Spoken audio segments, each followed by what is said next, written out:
Hello everyone, so today we are going to solve some PYQs of chapter Unit and Measurement of class 11th Physics. तो start करते हैं first question से.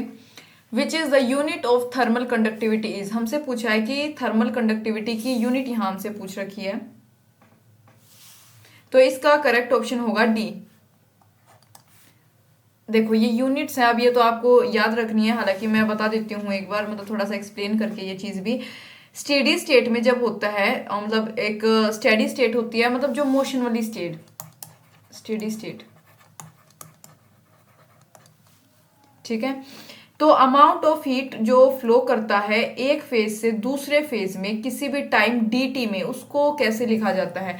देखो एक steady state में, ठीक है, स्टेडी स्टेट है तो कुछ ना कुछ अमाउंट ऑफ हीट जो है फ्लो करता है एक फेज से दूसरे फेज में, ठीक है.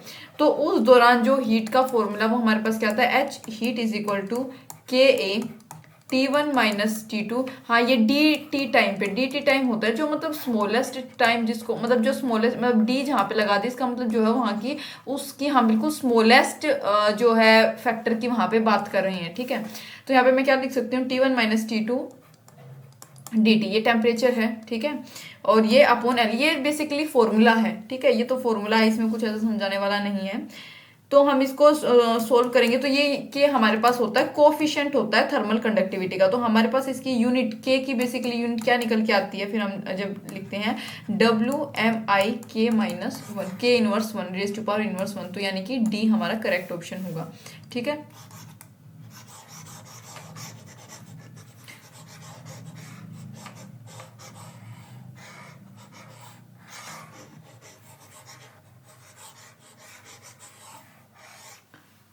हाँ खैर ये तो मुझे ठीक है. नेक्स्ट क्वेश्चन है the density of material in CGS system. क्या पूछा है, मतलब क्या बताया कि जो डेंसिटी है मटेरियल की CGS सिस्टम में, CGS सिस्टम कौन सा होता है, सेंटीमीटर, ग्राम और सेकंड वाला, ऑफ यूनिट्स इज इतना 4 gram centimetre raise to power 3, यानी सेंटीमीटर का cube. In a system of unit, unit के सिस्टम में, ठीक है, जो यूनिट्स का सिस्टम है, जो सिस्टम ऑफ यूनिट्स आप इस चैप्टर में पढ़ते हो, इन विच, जिसमें यूनिट ऑफ लेंथ कितनी है 10 सेंटीमीटर और मास कितना है 100 ग्राम, जो वैल्यू है डेंसिटी ऑफ मटेरियल की वो कितनी होगी, ठीक है. क्या पूछा है आपसे, वैल्यू ऑफ डेंसिटी. यहाँ पे डेंसिटी हमसे पूछी है, तो CGS सिस्टम में डेंसिटी इज इक्वल टू कैसे कैसे लिखते हैं हम, 4 ग्राम अपॉन सेंटीमीटर क्यूब, ठीक है. डेंसिटी हमारे पास ये दे रखी है ऑलरेडी हमें, ठीक है, CGS सिस्टम में दे रखी है ना, ये CGS सिस्टम में गिवन है हमारे क्वेश्चन में, डेंसिटी इतनी दे रखी है हमें 4. यूनिट ऑफ लेंथ कितनी दे रखी है, 1 सेंटीमीटर यूनिट ऑफ लेंथ है, और मास कितना दे रखा है हमें,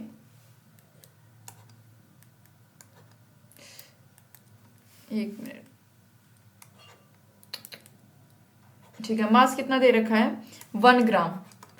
डेंसिटी, लेंथ, मास, ये तीनों हमारे पास आ गई. अनदर सिस्टम जो होता है यूनिट्स का, तो उसमें क्या है, यूनिट ऑफ मास कितना है 100 ग्राम, यूनिट ऑफ मास कितना है 100 ग्राम, और यूनिट ऑफ लेंथ कितनी है 10 सेंटीमीटर. अगर आप हम इन्हें सब्सटीट्यूट करते हैं, सब्सटीट्यूट करने पर ये जो भी दोनों हमारे पास है, इनको सब्सटीट्यूट करने पर, यानी डेंसिटी इज इक्वल टू, आप पहले वो 400 अपॉन 100 अपॉन 10 सेंटीमीटर ये वाला लिखते हो, इज इक्वल टू हमारे पास जो है आंसर आ जाता है 4, मतलब जो भी पूरा सोल्व करके जो भी आप दोनों इनको सब्सटीट्यूट करोगे, सोल्व करके आंसर हमारे पास आता है B 40, ठीक है. इसका क्या आंसर आता है 40 यूनिट हमारे पास इसका आंसर निकल के आता है, ठीक है. नेक्स्ट पूछा है unit of permittivity of free space, यानी ई नोट की क्या पूछा है, यूनिट आपसे पूछी है, तो इसका करेक्ट आंसर होगा coulomb square upon newton metre raise to power 2, ये इसका आंसर होगा, ठीक है. अगर मैं इस क्वेश्चन में थोड़ा सा और आपको कुछ एक्स्ट्रा बताना चाहूँ, अगर बताऊं तो मतलब फंडामेंटल और डिराइव्ड यूनिट के अलावा अगर बात करें तो हम क्या एक प्रैक्टिकल यूनिट यूज करते हैं, एक हॉर्स पावर,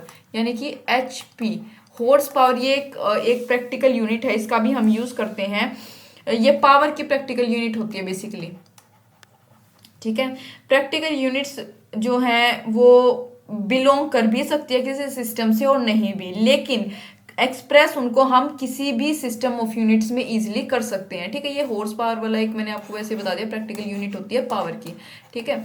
ये हमारे पास कूलम्ब स्क्वायर, इसका क्या होगी, ये हमारे पास परमिटिविटी ऑफ फ्री स्पेस की हमारे पास ये यूनिट होती है. क्या होती है permittivity, E naught is equal to q square r का स्क्वेयर 4 पाई एफ। ये क्यू स्केयर क्या होती है, चार्ज होता है, चार्ज, ठीक है, कोई भी, आर स्केयर यानी रेडियस 4 पाई, और आर एफ तो जानते हो फोर्स, ठीक है। तो ये हमारा इसका फॉर्मूला होता है। नेक्स्ट बात करेंगे क्वेश्चन नंबर 4 की।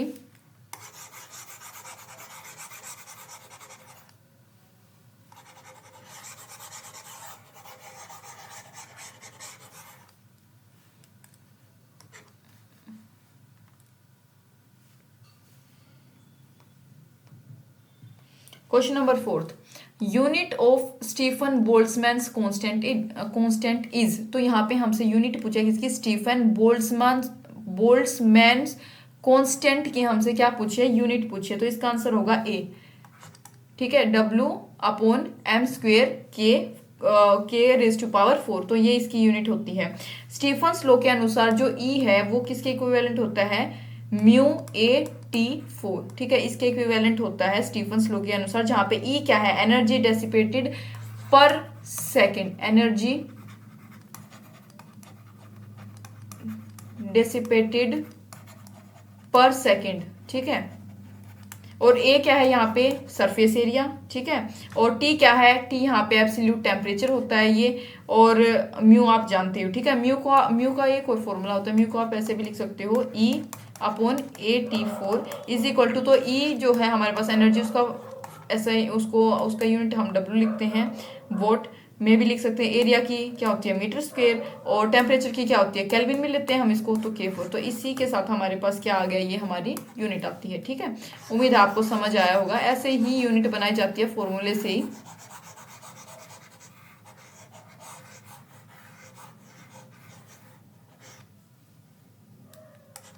नेक्स्ट क्वेश्चन पे मूव करेंगे। क्या है, इन अ पर्टिकुलर सिस्टम, किसी भी पर्टिकुलर सिस्टम में जो यूनिट है लेंथ की, मास की, टाइम की, are chosen to be 10 centimetre, 10 gram and 0.1 second respectively. एक पर्टिकुलर सिस्टम है जिसमें यूनिट ऑफ लेंथ, मास और टाइम चूज की गई है। 10 सेंटीमीटर लेंथ हो गई, मास 10 ग्राम और टाइम कितना, 0.1 सेकेंड रिस्पेक्टिवली। तो unit of force in this system will be equivalent to. तो यहाँ पे हमसे क्या पूछा है, यूनिट ऑफ फोर्स पूछिए कि इन दिस सिस्टम किसके इक्विवेलेंट होगी, ठीक है, वो हमें हमसे यहाँ पे पूछा गया है। तो हम जानते हैं कि फोर्स का फॉर्मूला क्या होता है, is equal to mass into acceleration, right, ये आप जानते भी होंगे। तो इसको हम कैसे लिख सकते हैं, mass into length into time का इनवर्स इज इक्वल टू, दे रखा हमको 10 gram into 10 centimetre into 0.1 second का स्क्वायर, क्योंकि टाइम का यहाँ पे हमारे पास क्या है, इनवर्स है, ठीक है, तो -2। इसको सोल्व करोगे तो आपके पास आंसर आ जाएगा ए, ये रहा 0.1 न्यूटन, ठीक है, बिल्कुल ऐसे ही ये क्वेश्चन था। नेक्स्ट क्वेश्चन की बात करेंगे। If ax plus B T square, if x is equal to, ठीक है, अगर हमारे पास एक ये इक्वेशन दे रखी है जहां पे x क्या है, distance travelled by the body in kilometre, x क्या है कि जितना भी डिस्टेंस किलोमीटर में ट्रेवल किया किसी भी बॉडी ने, ठीक है, जबकि t क्या है, is the time in second, time t क्या है, टाइम है सेकेंड में। तो यूनिट बतानी है किसकी, अब यहाँ पे हमें b की यूनिट बतानी है, ठीक है, हमको x बता दिया क्या है, t बता दिया, अब यहाँ पे क्या बतानी है, b की यूनिट हमें यहाँ बतानी है। तो इसमें हम कैसे सोल्व करेंगे इसको, हम प्रिंसिपल ऑफ होमोजेनिटी होता है, ठीक है, एक प्रिंसिपल ऑफ होमोजेनिटी होता है। मैं इसको पेन चेंज कर लेती हूँ सबसे पहले।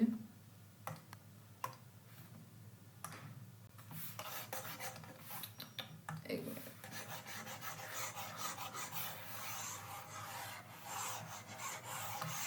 यहाँ पूरी इस पे आपको समझा दूंगी।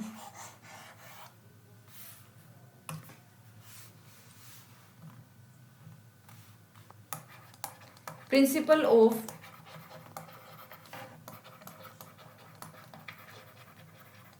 ऑफ होमोजेनिटी होता है, ठीक है। तो वो क्या होता है, उसके अनुसार जो डायमेंशन होगी हर एक टर्म की, जो भी डायमेंशनल इक्वेशन है आपके पास, दोनों साइड पे जो उनकी डायमेंशंस होगी हर एक टर्म की वो सेम होंगी दोनों साइड पे, ठीक है। तो इक्वेशन, फ्रॉम इक्वेशन हम क्या लिखेंगे, x इज इक्वल टू क्या है हमारे पास, at प्लस bt का स्क्वायर, ठीक है। तो यहाँ पे हम, एक मिनट, ये क्या हो गया,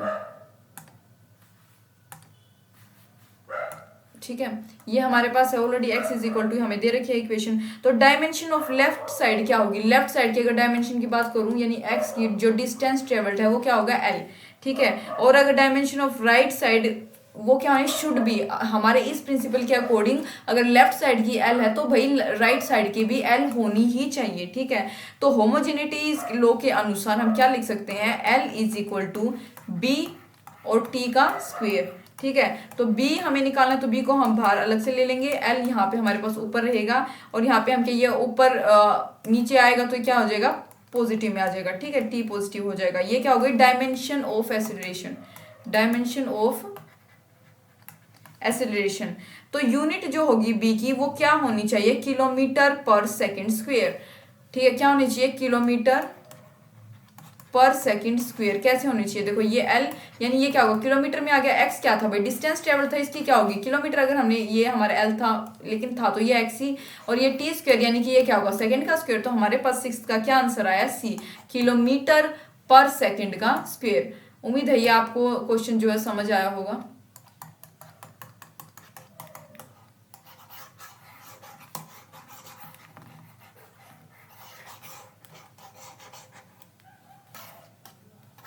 ठीक है, तो फिर अब हम नेक्स्ट क्वेश्चन पे मूव करते हैं, जो कि बेस है कौन से टॉपिक पे, डायमेंशंस ऑफ फिजिकल क्वांटिटीज। सबसे पहला क्वेश्चन हमारे पास यहाँ पे, सबसे पहला तो नहीं, 7th क्वेश्चन है ये हमारा, डायमेंशंस ऑफ स्ट्रेस आर। यहाँ पे स्ट्रेस की डायमेंशन पूछी गई है, ठीक है, स्ट्रेस की डायमेंशन। स्ट्रेस का फॉर्मूला आपको पता होगा, स्ट्रेस इज इक्वल टू क्या होता है, फोर्स अपॉन एरिया। स्ट्रेस का फॉर्मूला होता है फोर्स अपॉन एरिया। तो यहाँ पे डायमेंशन ऑफ फोर्स की अगर मैं डायमेंशन की बात करूँ तो फोर्स की डायमेंशन क्या होती है, यहाँ मैं नीचे की साइड लिखती हूँ, फोर्स की डायमेंशन होती है ml T⁻², जबकि अगर मैं बात करूँ किसकी, एरिया की, वो होती है l का स्क्वायर, ठीक है, ये होती है। तो हम दोनों को साथ में पुट करेंगे तो हमारे पास क्या निकल के आएगा, ml-1 T-2, यानी कि इसका करेक्ट आंसर क्या होगा, c, ml-1 T-2। आपको stress is equal to stress का फॉर्मूला लिख लेना, फोर्स अपॉन एरिया, इंडिविजुअली दोनों का क्या लिख लेना, डायमेंशनल फॉर्मूला, और फिर दोनों को जो है कंक्लूड करके आप जो है स्ट्रेस का डायमेंशनल फॉर्मूला बता सकते हो। नेक्स्ट क्वेश्चन पे मूव करेंगे।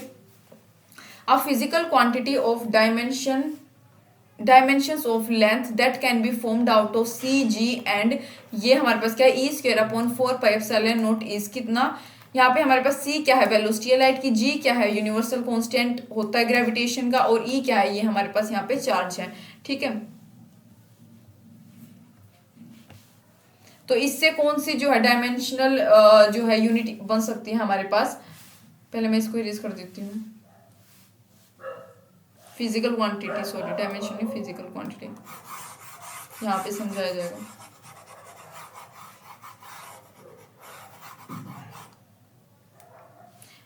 तो देखो डायमेंशन, लेट हम अज्यूम कर लेते हैं जो डायमेंशन है लेंथ की वो किससे रिलेटेड है, ये मान लो ये l इज इक्वल टू, ये c है, ये x हो गया इसके ऊपर, ये ग्रेविटेशन के ऊपर y, आप मान लीजिए हमने ले लिया है e²/4πε0z।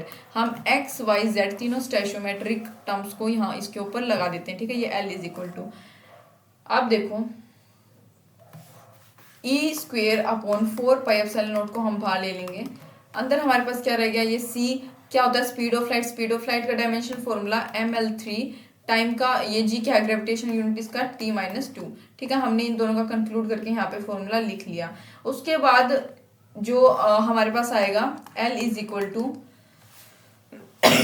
सॉरी LT-1x m-1, मतलब ये हमारे पास दो टर्म्स, मतलब दो इक्वेशन आती हैं इससे, उन दोनों को कंपेयर करके हमारे पास आंसर क्या आएगा, d, सॉरी d नहीं, हमारे पास आंसर आएगा d, हाँ d आंसर आएगा इसका। इसका आंसर हमारे पास ये आएगा 1/c का स्क्वायर इंटू जी e²/4πε0 1/2, ठीक है, ये इसका आंसर आएगा हमारे पास। नेक्स्ट क्वेश्चन है 9th,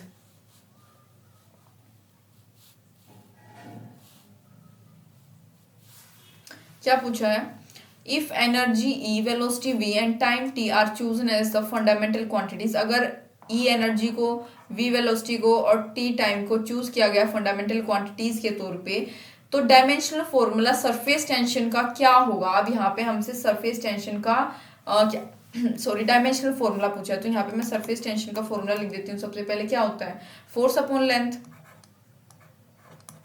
क्या होता है, फोर्स अपॉन लेंथ, ठीक है। और इन दोनों का क्या होगा, डायमेंशनल फॉर्मूला फोर्स का होता है MLT, एक minute, MLT minus raise to power minus 2L is equal to, तो दोनों को कंक्लूड करेंगे तो हमारे पास आ गया MT, ये पता नहीं क्या हो रहा है इस पे, MT माइनस 2, ठीक है, ये हमारे पास आ गया। एनर्जी का फॉर्मूला क्या होता है, फोर्स इंटू डिस्प्लेसमेंट, वेलोसिटी का क्या होता है, डिस्प्लेसमेंट अपॉन टाइम, ठीक है, दोनों का फॉर्मूला यहाँ पे लिख लिया। और वेलोसिटी का डिस्प्लेसमेंट अपॉन टाइम, तो वेलोसिटी का क्या जगह डायमेंशनल फॉर्मूला LT माइनस 1, और इसका एनर्जी का क्या आएगा, ML2T माइनस 2। मतलब देखो बेसिकली यहाँ पे फॉर्मूला लिख के आपको डायमेंशनल फॉर्मूला बनाया मैंने, अभी तीनों का, अभी कुछ नहीं किया मैंने, सरफेस जो है सरफेस टेंशन का मैंने यहाँ पे लिखा है, एनर्जी का लिखा है, और क्या लिखा है मैंने, वेलोसिटी का लिखा अभी तक। तो सरफेस टेंशन को कैसे एक्सप्रेस कर सकते हैं हम, S is equal to EA VB TC के तौर पे, जहाँ पे A B और C तीनों क्या है, ये कांस्टेंट है। तो इनकी वैल्यूज को हम यहाँ पे पुट कर देंगे। तो देखो S के प्लेस पे जो हमने फॉर्मूला डायमेंशन फॉर्मूला निकाला है वो यहाँ पे पुट करना है आपको, ठीक है। E के प्लेस पे जो E वाला निकाला है वो, और यहाँ पे वेलोसिटी का V, और टाइम टेम्परेचर का तो एग्जैक्टली टेम्परेचर यहाँ पे टाइम नहीं है, ठीक है। तो जब आप इनको सोल्व करोगे तीनों को, तो आपके पास आंसर आएगा B, EV minus 2T minus 2, EV minus 2T minus 2, ये आपके पास क्या आया है, डायमेंशनल फॉर्मूला आया है सरफेस टेंशन का, ठीक है।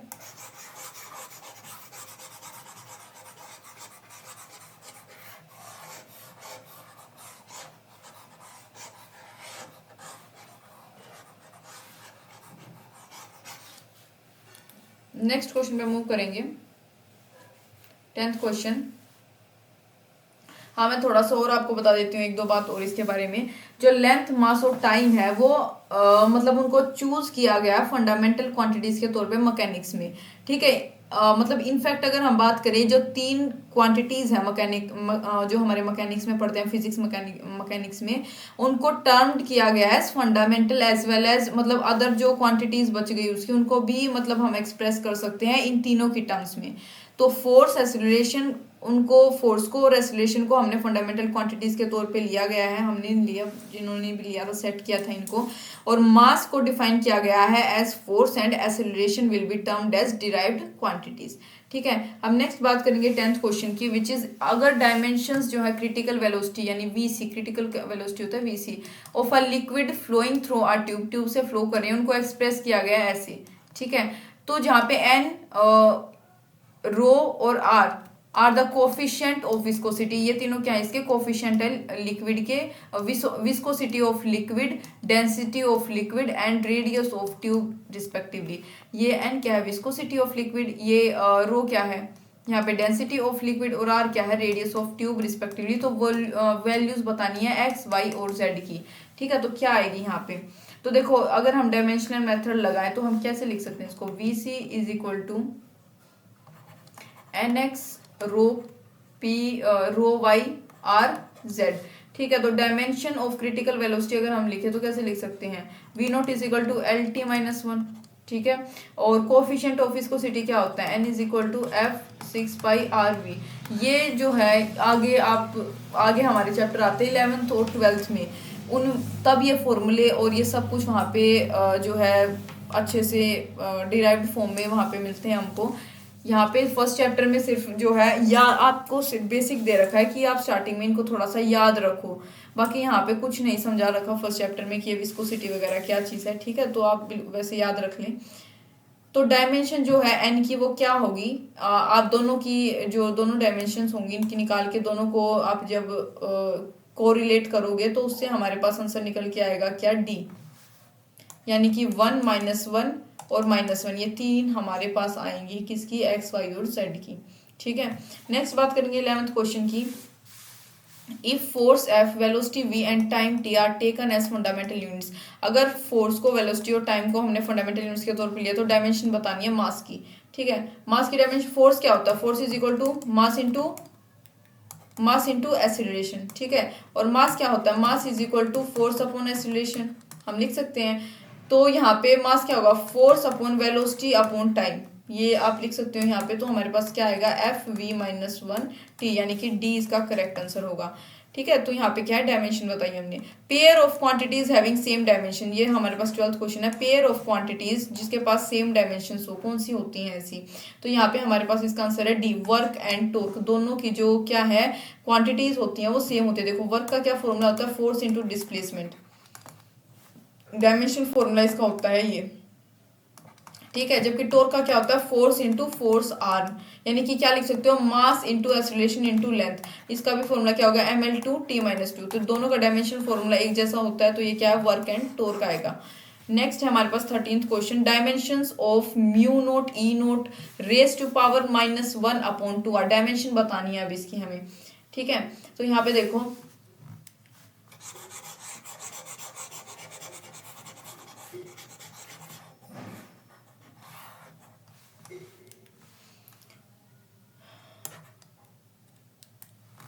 Mu naught E naught raise to power -1/2, इसका क्या फॉर्मूला होगा, 1/म्यू नोट ई नोट √म्यू नोट ई नोट।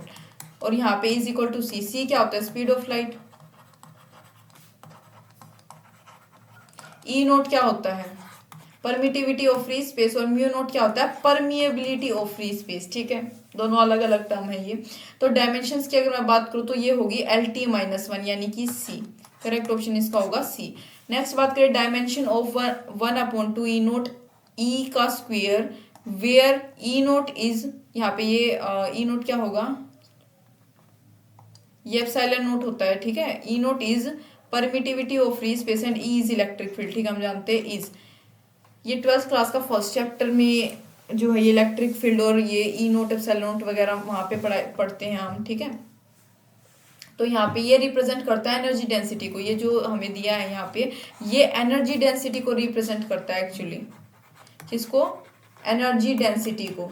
जैसे मतलब क्या होता है energy density, energy per unit volume, energy per unit volume. ठीक है, तो यहाँ पे हम क्या लिखेंगे, 1/2 ई नोट ई का स्क्वायर इज इक्वल टू, दोनों की हम लिखेंगे ml2t-2, यहाँ पे L3। ठीक है, इज इक्वल टू, तो क्या आएगा ml-1t-2, यानी कि इसका करेक्ट ऑप्शन हमारे पास क्या होगा, बी। बी इसका हमारे पास यहाँ पे करेक्ट ऑप्शन आएगा।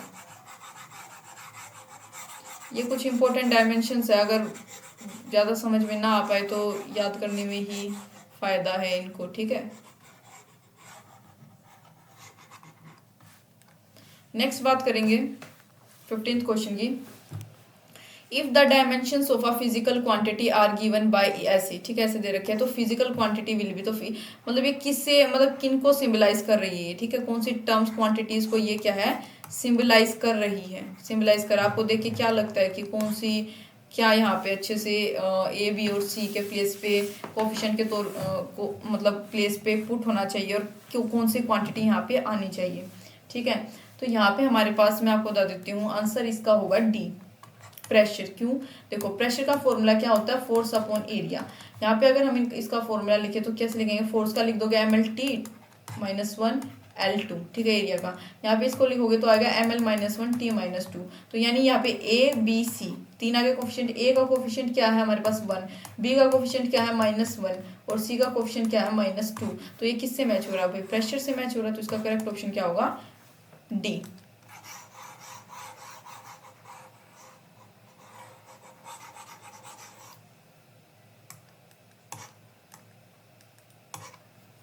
नेक्स्ट हम बात करेंगे 16th क्वेश्चन की, which is which two of the following 5 physical parameters have the same dimensions. कौन से इनमें से ऐसे पैरामीटर्स हैं जिनके जो 5 फिजिकल पैरामीटर्स हैं, इन पांचों जो 5 फिजिकल पैरामीटर्स हमें दे रखे हैं सेम डायमेंशंस के हों। ठीक है, हमें वो बताने इनमें से। तो सबसे पहले इसका करेक्ट आंसर होगा सी, ए और डी, यानी एनर्जी डेंसिटी और हमारे पास यंग्स मॉड्यूलस। इन दोनों का फिजिकल ये दोनों फिजिकल पैरामीटर्स जो हैं इनका जो डायमेंशन है वो क्या है, सेम है। देखो एनर्जी डेंसिटी क्या होती है, एनर्जी अपॉन वॉल्यूम। ठीक है, इसका आप निकालोगे तो आपका डायमेंशन फॉर्मूला आएगा ये। यंग्स मॉड्यूलस क्या होता है, force upon area into L upon delta L, ठीक है, change in length, original length upon change in length करके निकालोगे तो आपके पास इसका भी यंग्स मॉडुलस का आता है ml-1 t-2, यानी दोनों का डायमेंशन क्या है, सेम है, यानी एनर्जी डेंसिटी और यंग मॉडुलस इसका आंसर है। 17th क्वेश्चन की बात करेंगे, dimensions of resistance in an electrical circuit. Dimensions किसकी, रेजिस्टेंस की एक इलेक्ट्रिकल सर्किट में, किसके टर्म्स में, डायमेंशन ऑफ मास, मास की, लेंथ की, और टाइम और करंट की टर्म में क्या होगा, क्या होना चाहिए। तो जैसे कि हम जानते हैं रेजिस्टेंस का फॉर्मूला आप जानते होगे, पहले पढ़ते होगे, R is equal to V upon I. V क्या है, वोल्टेज अपॉन करंट, ठीक है, वोल्टेज अपॉन करंट हो गया ये। तो यहाँ पे हम क्या लिख सकते हैं, वोल्टेज को फर्दर हम क्या लिखते हैं, वोट में लिख सकते हैं, वाट में इसकी यूनिट होती है, और आई यानी आई का फॉर्मूला क्या होता है, करंट का Q इंटू आई, ठीक है, लिख सकते हैं। तो यहाँ पे W is equal to, further Q को हम खोल के लिखे तो क्या लिख सकते हैं, Q is equal to I into T, यानी चार्ज इंटू टाइम इंटू में आई, जो हमारे पास ऑलरेडी था, यहाँ पे ऐसे लिखेंगे हम इसको। तो हमारे पास डायमेंशन आएगी रेजिस्टेंस की C, ml2 t-3 ti-2, ठीक है, इसकी टर्म्स में हमारे पास क्या आया है, ये थर्ड ऑप्शन। जस्ट आपको फॉर्मूला पता होना चाहिए, फॉर्मूले को पुट करके आप जो है निकाल सकते हो फिर। नेक्स्ट बात करेंगे 18th क्वेश्चन की। जो वेलोसिटी है velocity v of a particle at time t पे, वो क्या कितनी दे रखी है हमको, ये दे रखी, ठीक है, v is equal to A T plus B upon T plus C, जहाँ पे a b और c क्या है, कांस्टेंट है, यानी a b b b और c b तीनों कांस्टेंट है। तो डायमेंशंस बतानी है a की, b की और c की रिस्पेक्टिवली, क्या होगी इनकी डायमेंशन। तो डायमेंशन की अगर बात करें a इंटू टी की, तो ये क्या है, डायमेंशन ऑफ वेलोसिटी, ठीक है। तो यहाँ हमारे पास जो डायमेंशन ऑफ c आएगी वो क्या होगी, t के इक्वल जो होगी, dimension of c is equal to t के जो भी इक्वल होगी वो उसकी c की होगी। तो दो फिजिकल क्वांटिटी जो सेम डायमेंशन की है वो ही सिर्फ ऐड हो सकती है, तो डायमेंशन सी की क्या होगी, टी। तो बी अपॉन टी प्लस सी की डायमेंशन ऑफ वेलोसिटी हमारे पास आएगी LT-1, तो इसका करेक्ट आंसर हमारे पास होगा D, LT-2 L and T, ठीक है, हमारे पास आंसर आएगा डी। एक जो डायमेंशनली करेक्ट इक्वेशन होती है, मतलब वो फिजिकली करेक्ट हो भी सकती है और नहीं भी हो सकती, लेकिन एक जो डायमेंशनली करेक्ट इक्वेशन होगी उसमें डायमेंशन जो होंगे हर एक टर्म पे, दोनों साइड के टर्म की जो भी डायमेंशन होगी वो हमेशा सेम होने चाहिए, ठीक है। नेक्स्ट बात करेंगे 19th क्वेश्चन की। क्या दे रखा है, the ratio of dimension of Planck's constant and that of moment of inertia is the dimension of. क्या पूछा है हमसे, यहाँ पे रेशियो बतानी है हमको डायमेंशन की, किसकी, प्लैंक्स कांस्टेंट की, और that of moment of inertia की, मोमेंट ऑफ इनर्शिया की is the dimension of. Ratio, इन दोनों की जो रेशियो है वो किसकी डायमेंशन है, यहाँ पे ये बोला है। तो डायमेंशन फॉर्मूला जो प्लैंक्स कांस्टेंट के लिए होता है, यानी प्लैंक्स कांस्टेंट को हम H से डिनोट करते हैं, H इज इक्वल टू क्या होगा वो ml2t1, ये होता है। और जो dimensional formula moment of inertia का होता है वो होता है I इज इक्वल टू, आई से हम मोमेंट ऑफ इनर्शिया को लिखते हैं ml2। तो जो रेशियो होगा between Planck's constant and moment of inertia वो क्या होगा, H upon I is equal to ml2t-, जो निकाला उसको कंक्लूड करोगे t-1 आ जाएगा, ठीक है, t⁻⁻1। तो यहाँ पे हमारे पास डायमेंशन ऑफ फ्रीक्वेंसी क्या आई है, 19 का बी आएगा, फ्रीक्वेंसी की, ठीक है, फ्रीक्वेंसी की ये हमारे पास है, क्योंकि t-1 जो होती है ये फ्रीक्वेंसी की डायमेंशन होती है, तो इन दोनों की रेशियो जो है वो फ्रीक्वेंसी की डायमेंशन से मैच करती है। नेक्स्ट बात करेंगे dimensions of universal gravitational constant. क्या यहाँ पे पूछा हमसे, डायमेंशन पूछी है यूनिवर्सल ग्रेविटेशनल कांस्टेंट की, यानी कि जी की हमसे यहाँ पे क्या पूछा है, डायमेंशन पूछी है। तो हम जानते हैं वही फॉर्मूला, इसका अच्छे से यहाँ पे लिख देती हूँ मैं, F is equal to G(m1)(m2) upon R2, और इसको हम G को बाहर ले लेंगे तो कैसे लिख सकते हैं, G is equal to FR² upon m1 m2, G is equal to FR² upon m1 into m2, ठीक है, ये हमारे पास आ गया। तो डायमेंशन की बात करें जी की, तो वो इजिली आप निकाल सकते हो, फोर्स की लिख सकते हो, ठीक है, यहाँ पे R² की L² हो जाएगा, मास की लिख सकते हो, मास की क्या आएगी, सिंपल mm ही आएगी नीचे ये, ठीक है, इसको निकाल के आप आंसर लिख सकते हो इसका B, m-1 L3t-2, ठीक है, इसका आंसर आ गया B।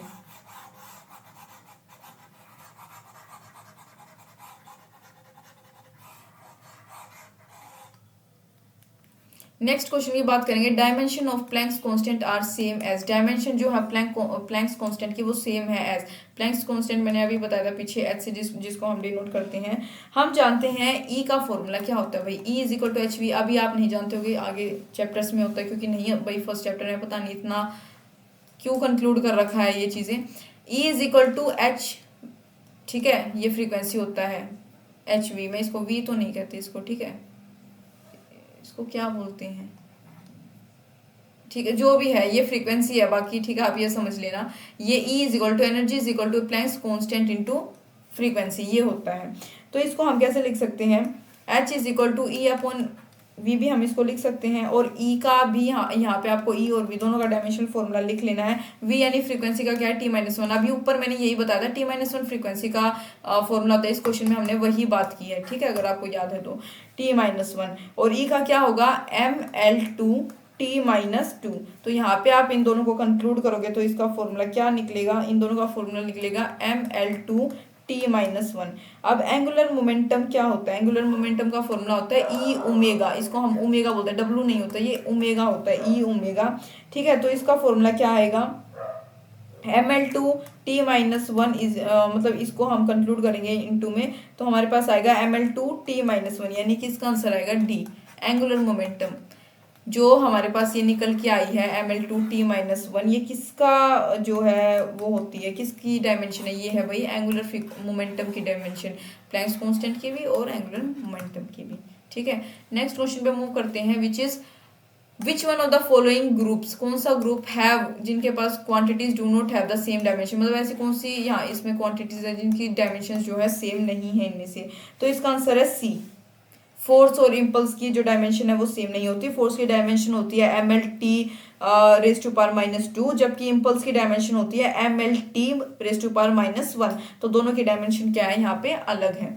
नेक्स्ट है dimensional formula for magnetic flux, अब भाई मैग्नेटिक फ्लक्स के लिए यहाँ पे डायमेंशनल फॉर्मूला पूछा है, तो डायमेंशन ऑफ मैग्नेटिक फ्लक्स क्या होता है, dimension of magnetic flux is equal to dimension magnetic field की इनटू डायमेंशन ऑफ एरिया, ठीक है। तो आप मैग्नेटिक फील्ड की डायमेंशन लिखो, एरिया की वो लिखोगे, क्या लिखोगे, डायमेंशन लिखोगे, तो आपके पास आंसर आएगा 23 का ए, ML2 T-2 A-1, ठीक है, इसका क्या आंसर है ए।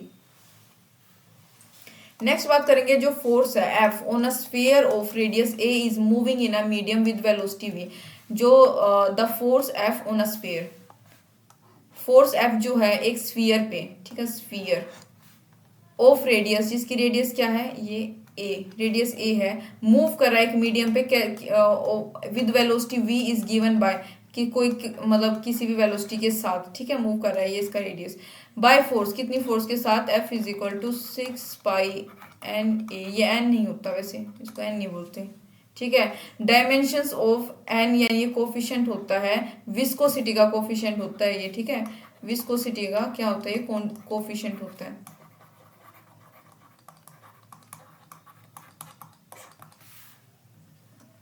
तो डायमेंशन यहाँ पे हमसे पूछिए इसकी, तो हम क्या लिख सकते हैं, F is equal to 6 pi N A V, यहाँ पे हमारे पास है, एन को बाहर निकालेंगे, N is equal to F upon 6 pi A V, तो फोर्स की यहाँ पे आपको एक, हाँ, तो फोर्स की यहाँ पे आप वो लिख दोगे डायमेंशनल फॉर्मूला, और नीचे आप 6 पाई ए वी का भी यहाँ पे डायमेंशनल फॉर्मूला लिखोगे, तो आंसर आएगा डी, ML-1 T-1, ठीक है।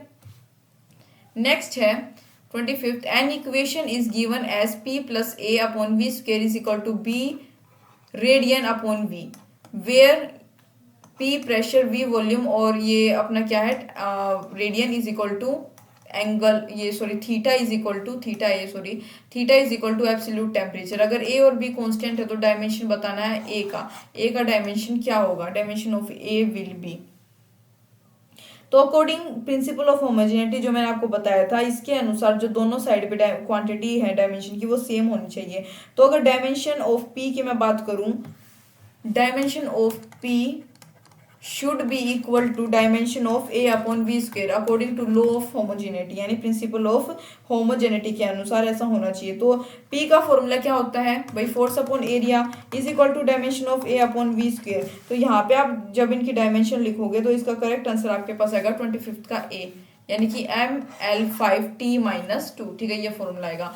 विच one of the following will have the dimension of time, dimension of time जो है इनमें से किसका जो है डायमेंशन ऑफ टाइम सेम है, मतलब जो टाइम की डायमेंशन है वही इनमें से चारों में से किसी एक की भी है। तो इसका आंसर है सी, यानी कि L/R। क्या है, क्या होता है हमारे पास, ये देखो आपने पढ़ा E=-L/di/dt, ठीक है, ये आप जो है कैपेसिटर वाले चैप्टर में पढ़ते हो। तो E=IR ऐसा भी लिख सकते हैं। इन दोनों को जब आप कंक्लूड करोगे, ठीक है, तो वहां से डायमेंशन निकल के आएगी, डायमेंशन जो लेफ्ट हैंड साइड की वो राइट हैंड साइड के इक्वल होगी। तो यहाँ पे हमारे पास आएगा L/R=T। और टाइम की भी क्या है, डायमेंशन ऑफ टाइम क्या होता है, टाइम की जो डायमेंशन T ही होती है, ठीक है, तो ये आएगा इसके साथ। तो L/R जो है वो टाइम कांस्टेंट होता है RL सर्किट में, ठीक है। RL सर्किट क्या होता है भाई, रेजिस्टेंस और इंडक्टेंस का ये क्या होता है, सर्किट होता है। तो डायमेंशन जो हो गया L/R की वो सेम होती है एज दैट ऑफ टाइम, ठीक है। नेक्स्ट क्वेश्चन की बात करेंगे, which of the following is a dimensional constant, इनमें से डायमेंशनल कांस्टेंट कौन सा है। तो इसका करेक्ट ऑप्शन है डी, ग्रेविटेशनल कांस्टेंट। देखो एक क्वांटिटी जिसके पास डायमेंशंस हो और कांस्टेंट वैल्यू हो उसको हम बोलते हैं डायमेंशनल कांस्टेंट। मैंने क्या बताया, एक ऐसी क्वांटिटी जिसके पास डायमेंशंस भी हो और वो कांस्टेंट वैल्यू भी इसके पास हो तो उसको हम बोलते हैं डायमेंशनल कांस्टेंट। तो इसी वजह से जो ग्रेविटेशनल कांस्टेंट यानी कैपिटल जी से जिसको हम डिनोट करते हैं वो एक डायमेंशनल कांस्टेंट है, क्योंकि उसकी वैल्यू भी तो होती है ना भाई। वैल्यू ऑफ जी आप जानते होंगे, जी की वैल्यू क्या होती है 6.67 इंटू 10⁻11 मीटर स्क्वेयर kg पर सेकेंड का स्क्वेयर, ये होती है। तो डायमेंशन भी है जी की, मतलब जी की डायमेंशंस भी है और वैल्यू भी है। डायमेंशन क्या होती है जी की, m-1 L3t-2, ठीक है। तो ये दोनों चीजें हैं इसकी, तो इसको हम क्या बोलते हैं, डायमेंशनल कांस्टेंट। नेक्स्ट बात करेंगे 28th क्वेश्चन की, time dependence of a physical quantity p is given by, जो टाइम डिपेंडेंस है फिजिकल क्वांटिटी p पे वो दे रखी है as p=p0 exponential into alpha T का square, where alpha is constant and T is time, ठीक है। अल्फा कांस्टेंट है, टी टाइम है, तो कांस्टेंट अल्फा क्या होगा, द कांस्टेंट अल्फा इज, ठीक है, कांस्टेंट अल्फा बताना है हमें। तो यहाँ पे हमारे पास ये डायमेंशनलेस है, तो हम क्या लिख सकते हैं, अल्फा =1/t का स्क्वायर =1 यहाँ पे डायमेंशन की क्या होगी, T square, capital T square, यानी कि हम क्या लिख सकते हैं t-2, ठीक है। यहाँ पे पॉजिटिव में तो ऊपर गया तो माइनस में आ गया ये। तो हमारे पास इसका आंसर क्या है 28th का B, has dimensions t-2। Next है turpentine oil is flowing through a tube of length L and radius R, ठीक है। ये ऑयल जो है फ्लो कर रहा है एक ट्यूब जिसकी लेंथ एल है, रेडियस आर है उसके थ्रू। तो प्रेशर डिफरेंस बिटवीन इन दोनों एंड, दो एंड्स होंगे भाई, एक पाइप है, ठीक है, वहां से तो एक एंड ये हो गई, एक एंड ये हो गई, बीच में क्या है, ऑयल फ्लो कर रहा है, लेंथ एल है और रेडियस इसका आर है, ठीक है। तो प्रेशर डिफरेंस बिटवीन दो एंड्स ऑफ ट्यूब इज, इन दोनों के बीच का जो प्रेशर डिफरेंस है वो क्या है, P है। तो viscosity of oil is given by, viscosity दे रखी है ऑयल की, ये N = विस्कोसिटी बेसिकली होता है जो गाढ़ापन होता है ऑयल का, ठीक है। विस्कोसिटी वो चीज होती है, वो टर्म जहाँ पे where V = velocity of oil, यहाँ पे वेलोसिटी ऑफ ऑयल दे रखी है at a distance x from the axis of tube. मान लो ये एक्सिस है ट्यूब का, इससे x away of the tube, ठीक है, ये वेलोसिटी दे रखी है। डायमेंशंस बतानी है n की r, यानी n यानी क्या, विस्कोसिटी की डायमेंशन हमसे पूछी है।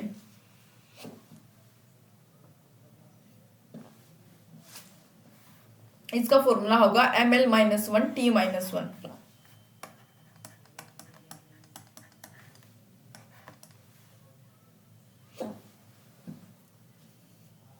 देखो ये यूनिट कैसे आई, देखो यहाँ पे मैं लिख के बता देती हूँ।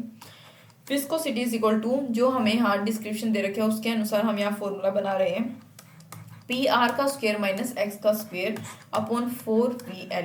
ये फॉर्मूला हमारे पास होता है। दोनों की हम डायमेंशनल यूनिट यहाँ पे लिखेंगे तो हमारे पास आ जाएगा ml-1t-1, ठीक है।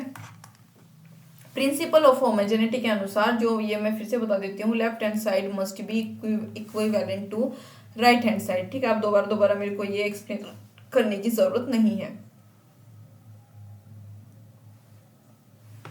नेक्स्ट क्वेश्चन है 30th,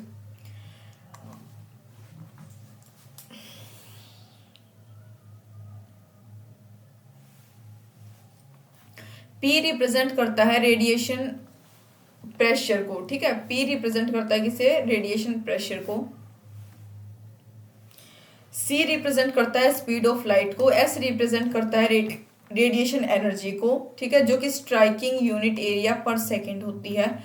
नॉन जीरो इंटीजर जो है वो कौन से हैं, X Y Z, such that P के ऊपर कोफिशिएंट एक्स है, S के ऊपर वाई है, C के ऊपर जेड है, वो डायमेंशनलेस है तीनों, ठीक है। इस डायमेंशनलेस आर, ठीक है। अब बताना है हमें जो तीनों कांस्टेंट है इनकी वैल्यू बतानी है।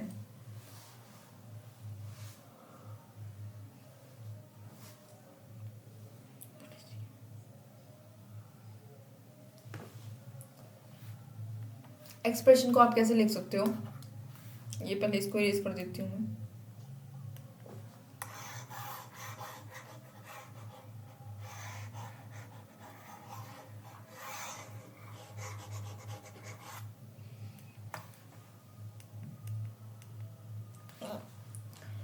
Let expression can be written as alpha is equal to px sy cz, ये वन हो गया। डायमेंशन, अगर अल्फा के डायमेंशन की मैं बात करूँ तो क्या होगी, m0 l0 t0, ये सेकेंड, यानी कि डायमेंशनलेस है ये।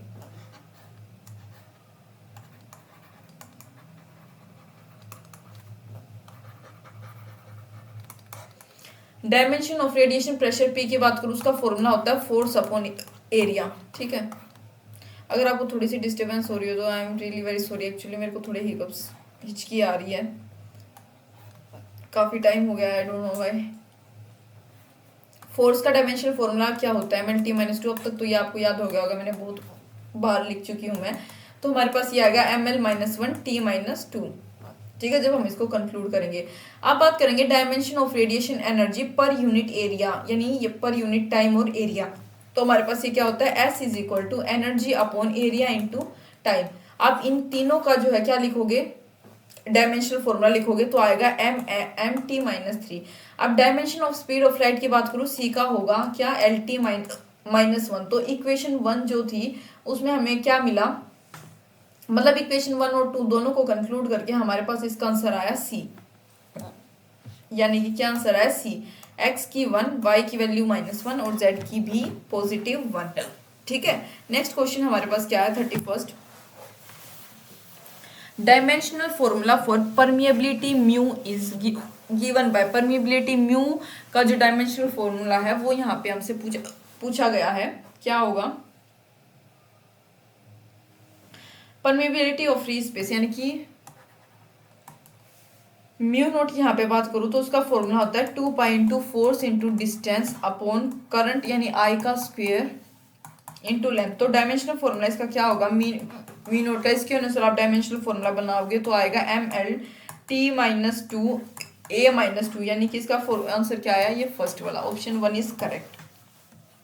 नेक्स्ट है अकॉर्डिंग टू न्यूटन, न्यूटन के अनुसार जो विस्कियस फोर्स एक्ट करती है लिक्विड लेयर्स के बीच में, दो लिक्विड लेयर्स के बीच में जो विस्कियस फोर्स एक्ट करती है, ठीक है, जिसका एरिया ए होता है और velocity gradient, and velocity gradient उसका क्या होता है, delta we upon delta Z. वो कैसे दिया गया है, F is equal to -NA delta we upon delta Z, जहाँ पे n क्या है, कांस्टेंट है, जिसको हम कोफिशिएंट ऑफ विस्कोसिटी बोलते हैं, मैं बता चुकी हूँ।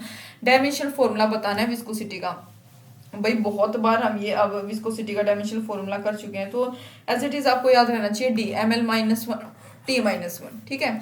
33rd question, the frequency of vibration f of a mass m, जो फ्रीक्वेंसी है वाइब्रेशन f की किसी भी मास m की, वो सस्पेंड की गई एक स्प्रिंग से और from a spring of spring constant, जिसका स्प्रिंग कॉन्स्टेंट क्या है, k, is given by a relation of type f is equal to c mx ky, जहाँ पे c क्या है, एक डायमेंशनलेस कांस्टेंट है, क्या है, डायमेंशनलेस कांस्टेंट। c क्या होती है, स्पीड ऑफ लाइट, क्या है, डायमेंशनलेस कांस्टेंट। तो वैल्यूज बतानी है x और y की। स्प्रिंग कांस्टेंट k का फॉर्मूला होता है फोर्स अपॉन लेंथ, ठीक है। तो यहाँ पे आप दोनों का लिखोगे, क्या डायमेंशनल फॉर्मूला लिखोगे तो हमारे पास क्या आएगा, x plus y is equal to 0, यानी कि देयरफॉर x की वैल्यू आ जाएगी 1/2। तो यहाँ पे d इसका करेक्ट ऑप्शन होगा, -1/2, तो ऑटोमेटिकली y की क्या होगी 1/2। ठीक है, तो जो मेथड होता है डायमेंशंस का उन्हें हम कभी भी यूज नहीं करते कोई भी रिलेशन डिराइव करने के लिए। नेक्स्ट क्वेश्चन है 34th। मैं पेन चेंज कर लेती हूँ, काफी टाइम से एक पेन। नेक्स्ट है 34th, डायमेंशनल फॉर्मूला बताना है प्रेशर का। प्रेशर का फॉर्मूला क्या होता है, फोर्स अपॉन एरिया, उन दोनों का डायमेंशन फॉर्मूला लिखोगे, पुट करोगे तो आंसर आएगा सी ml-1 t-2। नेक्स्ट है 35th, dimensional formula of torque. Torque का डायमेंशनल फॉर्मूला, टॉर्क का फॉर्मूला आप जानते होगे, torque is equal to force into distance, दोनों का पुट करोगे आ जाएगा a ml2 t-2। Dimensional formula पूछा सेल्फ इंडक्टेंस का। सेल्फ इंडक्टेंस का फॉर्मूला होता है भाई, ये इंडक्टेंस वाले चैप्टर में पढ़ते हो आप अच्छे से, L is equal to E D T upon D I. ठीक है, लेकिन आप इसको पुट करोगे इसलिए तो आपका आंसर आएगा सी। ये चीजें याद रख लेना, मतलब इजी रहेगा याद रखने में भी, पर बहुत से हैं याद भी कैसे कर सकते हो। खैर जैसे भी अगर आपको समझ आ रहे हैं फॉर्मूला पुट कर के डायमेंशंस उनकी लगा के, तो आप उस मेथड से कर सकते हो, वरना कुछ ऐसे इंपॉर्टेंट भी होते हैं भैया जिनको आप याद रख सकते हो। 37th है, ऑफ द फॉलोइंग क्वांटिटीज, इन जो क्वांटिटीज हैं जो दे रखी हैं चारों हमें, which one has dimension different from the remaining 3। कौन से की डायमेंशन डिफरेंट है जो रिमेनिंग 3 बच गई। ठीक है, 3 जो बच गई 3 उनमें से, तो इसका आंसर है डी, एंगुलर मोमेंटम की। देखो 37th, एंगुलर मोमेंटम जो है उसका डायमेंशनल फॉर्मूला क्या होता है, उसका होता है ml2t-1। ठीक है, और अदर 3 के लिए डायमेंशनल फॉर्मूला होता है ml-1 t-2। तो एंगुलर मोमेंटम का इन तीनों से क्या है, अलग है dimensional formula, that's it. Next है डायमेंशनल फॉर्मूला बताना है एंगुलर मोमेंटम के लिए। एंगुलर मोमेंटम का डायमेंशनल फॉर्मूला बताना है अब आपको, तो एंगुलर मोमेंटम का dimensional formula B ml2t-1। Angular momentum के जो डायमेंशनल फॉर्मूला ये होता है, ये मतलब क्या होता है एंगुलर मोमेंटम का फॉर्मूला अगर मैं बताऊं तो मोमेंट ऑफ इनर्शिया को, यानी आई को, मोमेंट ऑफ इनर्शिया को आप मल्टीप्लाई करते हो एंगुलर वेलोसिटी के साथ। ठीक है, तो डायमेंशनल फॉर्मूला इनर्शिया का क्या होता है ml2, और इसका एंगुलर वेलोसिटी का होता है t-1, तो मिलाकर क्या हो गया ml2t-1, और दैट इज सेकंड ऑप्शन। अगर C और R डिनोट करते हैं कैपेसिटेंस और रेजिस्टेंस को, ये C से कैपेसिटेंस, R से रेजिस्टेंस, तो डायमेंशनल फॉर्मूला क्या होगा CR का। ठीक है, तो यहाँ पे हमारे पास CR का, सबसे पहले आप ये देख लो, CR इज इक्वल टू क्या होता है Q अपॉन V, यानी कैपेसिटेंस क्या होता है Q अपॉन V, और रेजिस्टेंस का क्या फॉर्मूला होता है V अपॉन I, यानी वेलोसिटी अपॉन करंट। तो यहाँ पे हम इसको क्या लिख सकते हैं, इन दोनों को कंक्लूड करके I into T upon current I, यानी is equal to T time हमारे पास यहाँ आ गया। तो टाइम का क्या होता है डायमेंशनल फॉर्मूला 39th का A m0l0 टाइम 1। ठीक है, RC क्या होता है, टाइम कांस्टेंट होता है किसी भी सर्किट के लिए। क्या बताया मैंने, RC क्या होता है, टाइम कांस्टेंट होता है किसी भी सर्किट के लिए। नेक्स्ट क्वेश्चन पे हम चलते हैं अब।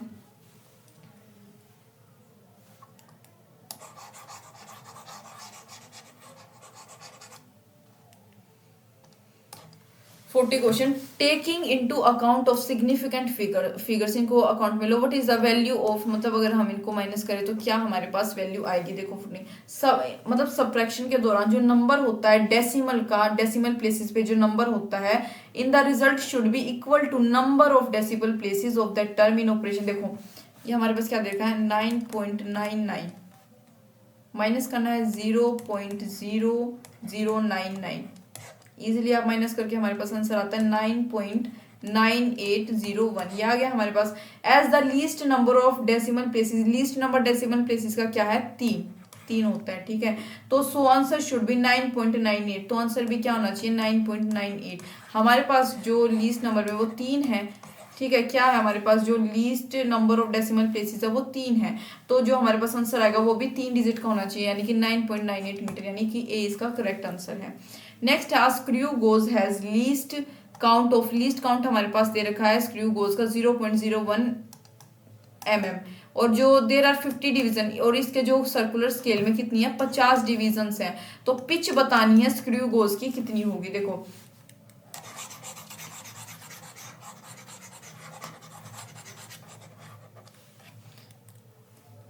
Least count of screw gauge क्या दे रखा है 0.01 mm। लीस्ट काउंट का फॉर्मूला क्या होता है pitch upon number of division जितनी भी सर्कुलर स्केल पे, ठीक है, number of division on circular scale, ठीक है। तो यहाँ पे हमारे पास क्या दे रखा है 0.01 mm is equal to pitch, हमारे को नहीं दे रखी, और डिवीजन कितनी है 50 हमने लिख दी, तो पिच हमारे पास क्या आ गई 0.5 mm, तो आंसर क्या था बी। सो सिंपल क्वेश्चन, ठीक है, 0.5 mm। नेक्स्ट है इन एन एक्सपेरिमेंट, एक एक्सपेरिमेंट के दौरान, एक एक्सपेरिमेंट में जो परसेंटेज एरर है वो आ गया, percentage error occurred in the measurement of जो फिजिकल क्वांटिटीज हैं A B C and D, उनकी मेजरमेंट के दौरान एक जो है एरर वहां पे आया, परसेंटेज एरर, वो क्या था, ए का 1%, 2%, 3%, 4%, ठीक है, respectively A B C D का। तो then maximum percentage error in the measurement X where X is equal to, then the maximum percentage of error, तो मैक्सिमम परसेंटेज ऑफ एरर बतानी है, ठीक है, in the measurement X, X की measurement में, जहाँ पे एक्स क्या है is equal to A to B raise to power 1/2 upon C raise to power 1/3 D raise to power 3 will be. तो हमें क्या बतानी है, मैक्सिमम परसेंटेज ऑफ एरर बताना है यहाँ पे, ठीक है, इस क्वेश्चन में। तो एक्स की वैल्यू हमें क्या दे रखी है, ये दे रखी है, ठीक है। तो परसेंटेज एरर का फॉर्मूला क्या होता है, सबसे पहले delta x upon x into 100, ये हमारे पास आ गया, ठीक है। ए के प्लेस में हम इज इक्वल टू क्या आएगा 2 delta A upon A into 100 plus half delta B upon B into 100 plus 1/3 delta C upon C into 100 plus 3 delta D upon D into 100, ठीक है। तो ये हमारे पास फॉर्मूला होता है, लेकिन मैंने बहुत आगे चलिए मैं इसको इरेज कर देती हूँ। आपको ये फॉर्मूला समझ आ गया होगा परसेंटेज एरर का,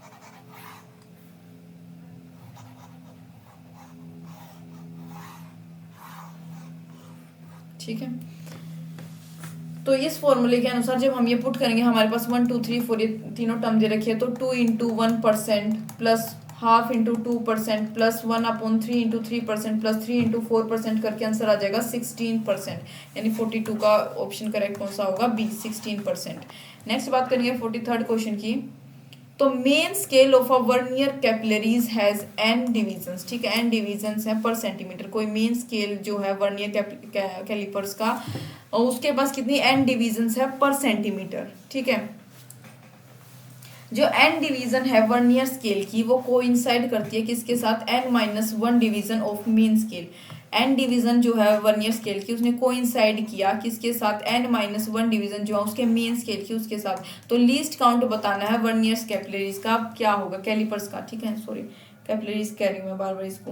तो वर्नियर्स, ठीक है, स्केल VSD इसको हम लिख सकते हैं n-1 यानी मेन स्केल डिवीजन, ये वर्नियर्स स्केल डिवीजन है, ये मेन स्केल डिवीजन, ठीक है। यहाँ पे हमें n दे रखी है, इसकी n-1 है क्वेश्चन में, तो हम क्या लिख सकते हैं, इसकी 1 VSD is equal to n-1 upon NMSD, यहाँ पे n आएगा, ठीक है, MSD यानी मेन स्केल डिवीजन। तो हम क्या लिखेंगे, LC is equal to 1 MSD minus 1 VSD minus n-1 upon NMSD। तो हमारे पास इसका आंसर आएगा 1 अपॉन n का स्क्वायर यानी कि D, 1 upon n square centimetre, इसका आंसर आएगा डी। नेक्स्ट है a student measured the diameter of a small steel ball using a screw gauge. एक स्टूडेंट है जिसने मेजर किया क्या, डायमीटर एक स्मॉल स्टील बॉल का, क्या यूज करके, स्क्रू गोज का यूज करके, ऑफ लीस्ट काउंट, जिसका लीस्ट काउंट कितना है 0.001 सेंटीमीटर। तो जो मेन स्केल रीडिंग है वो कितनी है 5 mm, क्या है MSD जो है वो कितनी है 5 mm, एंड 0 है सर्कुलर स्केल डिवीजन, ठीक है, and 0 of circular scale division coincide करती है 25 division above the reference level जो होता है उससे ऊपर 25 डिवीजन, ठीक है।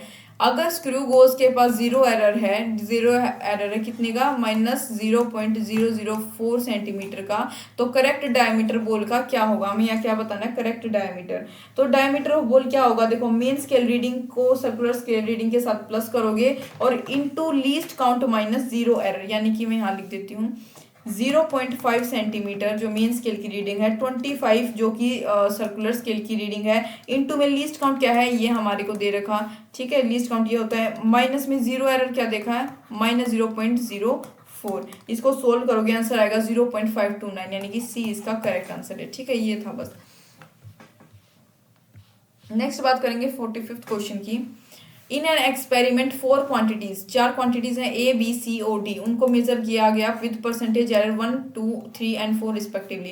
क्वांटिटी पी जो है वो कैलकुलेट की गई as P is equal to A cube B square upon C D, percentage error in P is. तो हमें क्या बताना है, पी में परसेंटेज एरर बताना है इस क्वेश्चन में, ठीक है 45th में। तो हमें क्या दे रखा है, पी इज इक्वल टू ये दे रखा है ऑलरेडी, तो देयरफॉर हम क्या लिख सकते हैं, percentage error delta P upon P into 100%, ठीक है ये परसेंटेज एरर का फॉर्मूला हो गया, इज इक्वल टू क्या आ जाएगा हमारे पास 3 delta A upon A into 100। तो बेसिकली वही फॉर्मूला, यहाँ पे 3 था तो यहाँ पे क्या लिखोगे 2 into delta B upon b, ठीक है, और इंटू 100% प्लस यहाँ पे सी था delta C upon C into 100%, D दे रखा delta D upon D into 100%। इसको जो गिवन है हम आपके पास उससे रिस्पेक्टिवली सोल्व करोगे तो 45 का आंसर आएगा डी 14%, ठीक है। कुछ नहीं, बस ये जो आपको इक्वेशन दे रखी है इसके अकॉर्डिंग पुट करोगे परसेंटेज एरर का फॉर्मूला, ठीक है, परसेंटेज एरर का फॉर्मूला पुट करोगे 1 2 3 4 रिस्पेक्टिवली, ऊपर आपको रेंज दे रखी है उसको पुट करके आंसर आएगा 14%, ठीक है। जब हम मल्टीप्लाई या डिवाइड करते हैं कोई भी दो मेजर्ड क्वांटिटीज को तो उनका जो रिलेटिव एरर होता है फाइनल रिजल्ट में वो हमेशा इक्वल होता है किसके,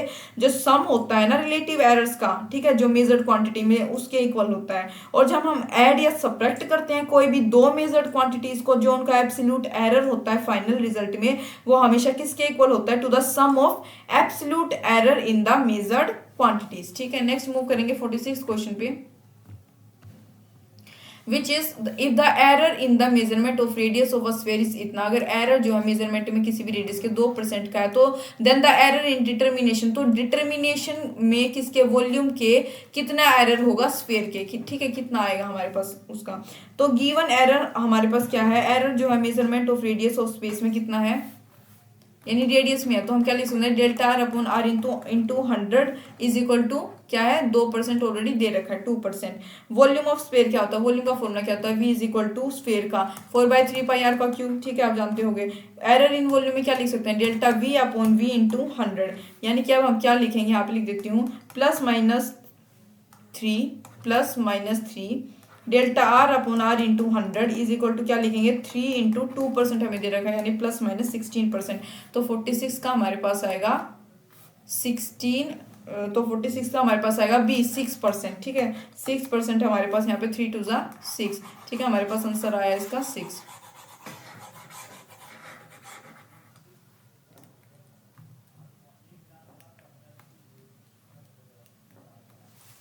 ठीक है हमारे पास किसका आंसर आया था 6 अभी, हाँ 46 का। नेक्स्ट मूव करेंगे 47th क्वेश्चन पे, विच इज, पेन चेंज कर लेती हूँ सबसे पहले।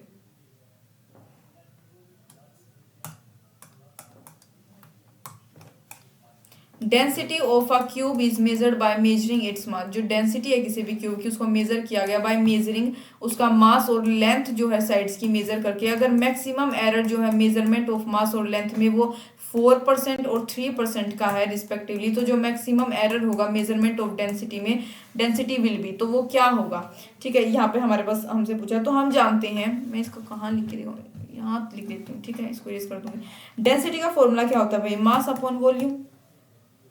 तो मैक्सिमम एरर जो है मेजरमेंट ऑफ डेंसिटी में वो क्या हो सकता है, देखो ये रो इज इक्वल टू, ये रो होता है, ठीक है, rho is equal to m upon L का क्यूब।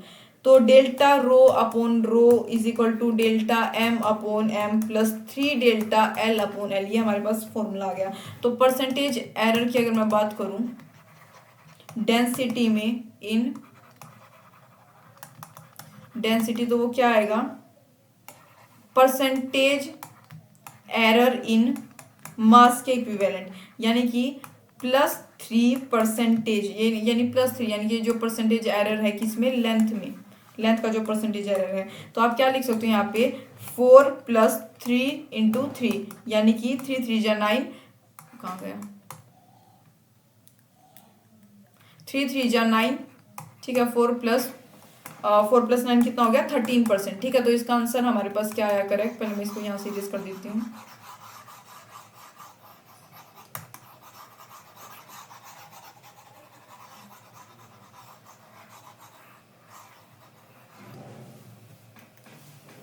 तो हमारे पास जो है 47th का क्या आंसर आया 13%, ठीक है। नेक्स्ट क्वेश्चन की बात करेंगे 48th की। Percentage error in the measurement of mass and speed are 2% and 3%। जो परसेंटेज एरर है किसके मेजरमेंट में, मास और स्पीड के मेजरमेंट में, ठीक है, वो रिस्पेक्टिवली 2% और 3% है। तो errors in kinetic energy obtained by measuring mass and speed will be. तो हमसे क्या पूछा है, यहाँ पे एरर पूछा है काइनेटिक एनर्जी में, जो कि ऑब्टेन हुआ कब, बाय मेजरिंग, जब हमने मास और स्पीड को ऑब्जर्व किया, उस केस में क्या एरर आया काइनेटिक एनर्जी में, ठीक है। यानी कि 48 क्वेश्चन में हमसे ये पूछा है उसका काइनेटिक एनर्जी का। तो यहाँ पे नीचे ही समझा देती हूँ। तो परसेंटेज एरर इन मास क्या आएगा formula, delta M upon n into 100, जो दे रखा है हमको 2। और स्पीड में क्या आएगा, delta we upon v into 100, हमें क्या वैल्यू दे रखी है 3। काइनेटिक एनर्जी का फॉर्मूला क्या होता है, kinetic energy is equal to half M V square. तो error in measurement of kinetic energy हमारे पास क्या होगा, देखो, delta K upon K is equal to delta M upon M plus 2 delta we upon we, ठीक है। ये हमारे पास क्या आ गया इसका फॉर्मूला। तो हम क्या लिख सकते हैं बकायदा, इज इक्वल टू एम के प्लेस पे मास हमें क्या दे रखा 2, ठीक है। तो हम यहाँ पे लिख सकते हैं 2 अपॉन 100 प्लस यहाँ पे क्या दे रखा 3, तो 2 into 3 upon 100 is equal to क्या आ गया 8 अपॉन 100, यानी कि हमारे पास क्या है 8% आया। तो जो परसेंटेज एरर आया इस क्वेश्चन में हमारे पास वो कितना आया 8%, ठीक है। 8% हमारे पास क्या आ गया परसेंटेज एरर। इसको यहाँ से रेज कर देते हैं।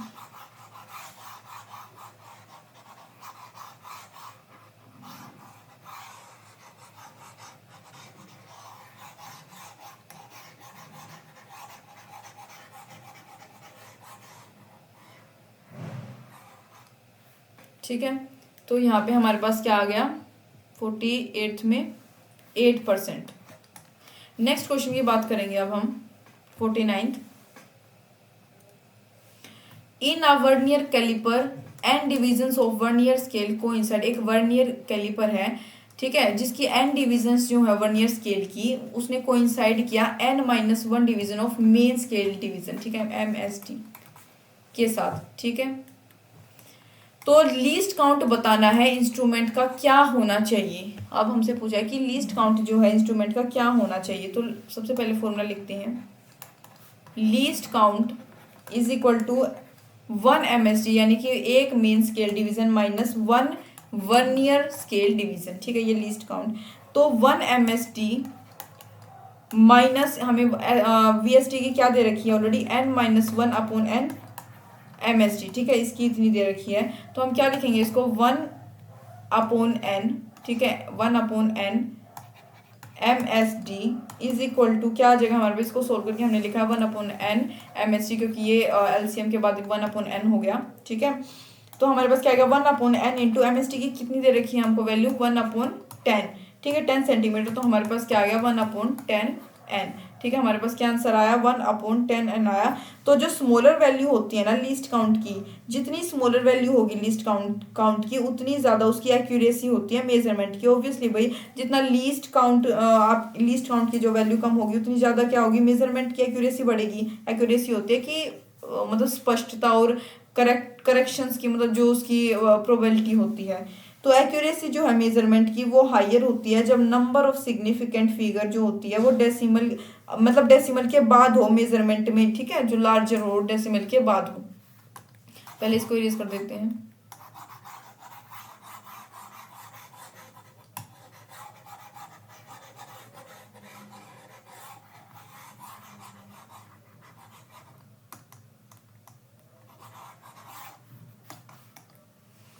तो यहाँ पे हमारे पास 49th का आंसर आया 1 अपॉन 49 का हमारे पास क्या आता है C 1 अपॉन 10n, ठीक है। नेक्स्ट है क्वेश्चन हमारे पास, अ सर्टेन बॉडी वेज इतना, ठीक है, कोई भी बॉडी है उसका वो कितना वेट है उसमें 22.42 gram and has a measured volume, एक मेजर्ड वॉल्यूम है कितनी 4.7 cc, ठीक है। तो possible error in the measurement of mass and volume are, जो पॉसिबल एरर हो सकता है मास और वॉल्यूम में वो हमको दे रखा 0.01 ग्राम एंड 0.1 cc। तो मैक्सिमम एरर बताना है डेंसिटी में, डेंसिटी में मैक्सिमम एरर बताना है भैया इस क्वेश्चन में, ठीक है। डेंसिटी में जो मैक्सिमम एरर है वो क्या हो सकता है।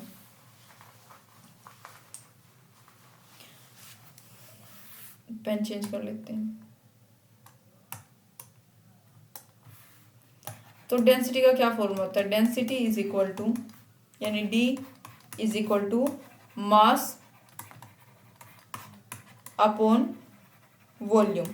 तो हमें परसेंटेज एरर की बात हो रही है, तो delta D upon d is equal to delta M upon M plus delta we upon we. ठीक है, हम लिख सकते हैं। और हमारे पास यहाँ पे क्या दे रखा है, 0.01 दे रखा ऑलरेडी मास में। ठीक है, 0.01 अपॉन 22.42। ठीक है, ये वेट ऊपर दे रखा हमको। ठीक है, प्लस 0.1 अपॉन 4.7 इंटू में 100। जब इसको आप सोल्व करोगे, यहाँ से इससे ये कट गया। ठीक है, यहाँ इससे ये कट गया। इसको मतलब जब भी आप मतलब इजीली सोल्व हो जाएगा ये, जैसे मतलब हट चुके हैं यहाँ से, सोल्व होके हमारे पास आंसर आएगा 2%। ठीक है, इसका आंसर हमारे पास क्या आएगा, 2%। तो ये हमारे पास लास्ट क्वेश्चन था जिसका आंसर हमारे पास आया 2%। तो इसी के साथ जो हमारे PYQs है चैप्टर नंबर 1 बायो की, आई थिंक ये लास्ट क्वेश्चन था। हाँ, ये लास्ट क्वेश्चन था, यहाँ पे आंसर की जा चुकी है। तो इसी के साथ हमारा जो चैप्टर 1 के PYQs थे, 50 क्वेश्चन थे, वो फिनिश हो गए हैं। उम्मीद है आपको समझ आए होंगे। मैंने सबको जो है टिक कर रखा, आई थिंक। इसका ये डी था। ठीक है, ये कर रखे हैं, ये हम कर चुके हैं ऑलरेडी यहाँ पे।